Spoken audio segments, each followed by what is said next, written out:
lumilitaw na ang DNR ay isang ahensya na matatawag kong bantay sa lakay. God damn, anak ng dagat. Sana ba? Turo-turo style. Bakit po turo-turo style? Nagtuturoan. God damn, anak ng dagat. Sana ba? Ito pa po ang pinakamasakit at nakakainsulto. Ipinagbabawal ang DNR na magbigay ng impormasyon tungkol sa mga nag-a-apply ng ECC at mining. God damn, anak ng dagat. Sana ba? Nung last budget hearing, Secretary Lizaga, napag-usapan natin to, and you did promise na you look into it or better off, ipapahinto yun. God damn, anak ng dagat. Sana ba? Ito pang masaklap, libre na nga ang pagmina nila ng black sand doon, karamihan ay from China, and then ibinebenta pabalik sa ating gobyerno. Anong klaseng kabalastugan po yan? God damn, anak ng dagat. Sana ba? Kumuha sila ng black sand sa karagatan natin, and then, ng libre, ibebenta pabalik sa atin. Hindi pa kalokohan po yan? God damn, anak ng dagat. Sana ba? We now recognize Senator Raffy Tulfo. Thank you, Madam Chair. Ang DNR, ang ahensya ng gobyerno na natasang pangalagaan at bantayan ng ating kalikasan. But because of recent events, lumilitaw na ang DNR ay isang ahensya na matatawag kong bantay sa lakay. Turo-turo style. Bakit po turo-turo style? Nagtuturoan.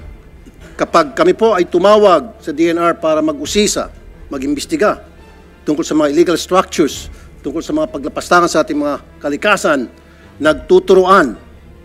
Ito pa po ang pinakamasakit at nakakainsulto. Ito pong DNR Freedom Information Manual. Hindi ko alam kung kailan nilabas ito.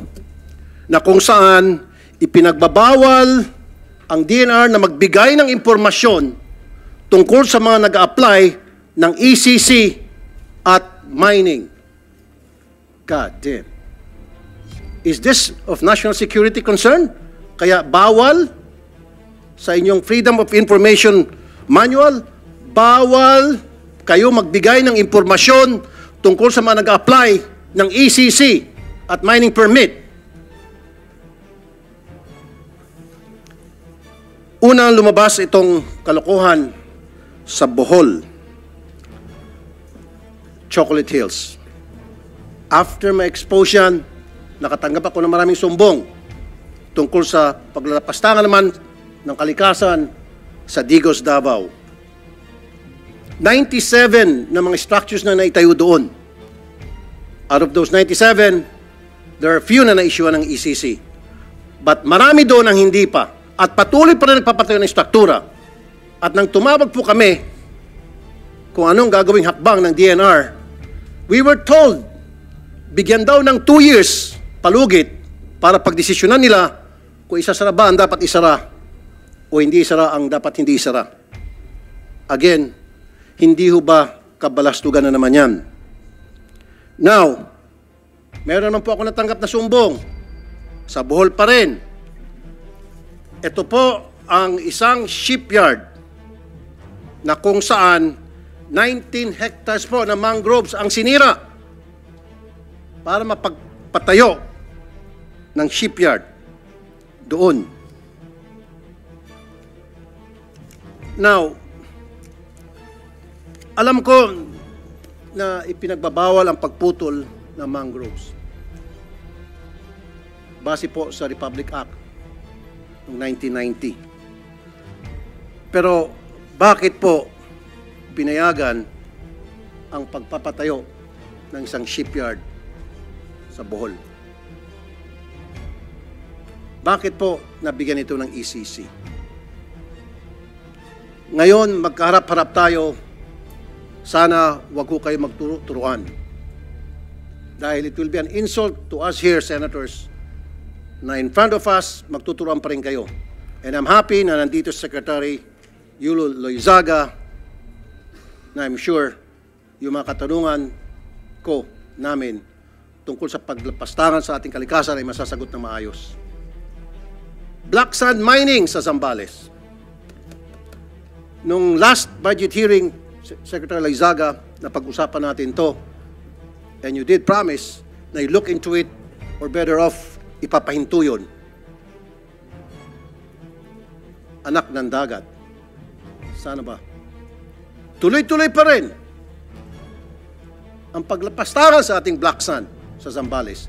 Ito pang masaklap, libre na nga ang pagmina nila ng black sand doon, karamihan ay from China, and then ibinebenta pabalik sa ating gobyerno. Anong klaseng kabalastugan po yan? Ibinebenta sa reclamation dyan sa Pasay at sa iba pang mga reclamation sa iba't ibang parte ng Pilipinas. Kumuha sila ng black sand sa karagatan natin, and then, ng libre, ibebenta pabalik sa atin. Hindi pa kalokohan po yan. You guys have to explain. Matagal na pong naging pabaya kayo dyan sa DNR. Hanggang ngayon, patuloy pa rin sa pagiging pabaya. Lumilitaw tuloy na kayo po yung mga protektor ng mga nagsisirang kalikasan. Masungi Geo Reserve. Bakit po nabigyan ng ECC ang Rizal Wind Energy Corporation o Vina Energy? Napakatagal na po na problema itong sa Masungi Geo Reserve. Hanggang ngayon, di po marisolba-resolba. Bakit? Sa ngalan ng ano? Sabi pa nga nila sa kanto, baka sa ngalan ng Tito Vic and Joey. Yung tatlong muka sa isang papel. Nung panahon yun, kasi hindi lang nga Tito Vic and Joey ngayon eh. Yan lang po, Madam Chair. I'll reserve my other questions later. Thank you very much, Senator Tulfo.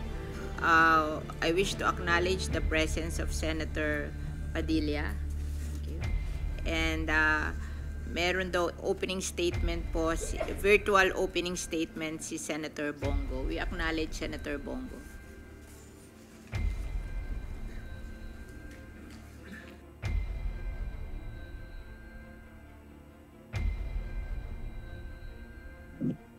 Mamaya na lang po ako magbibigay ng statement. Madam Chair, mamaya na po ako magbibigay ng statement po. Salamat po. Very much. Nasa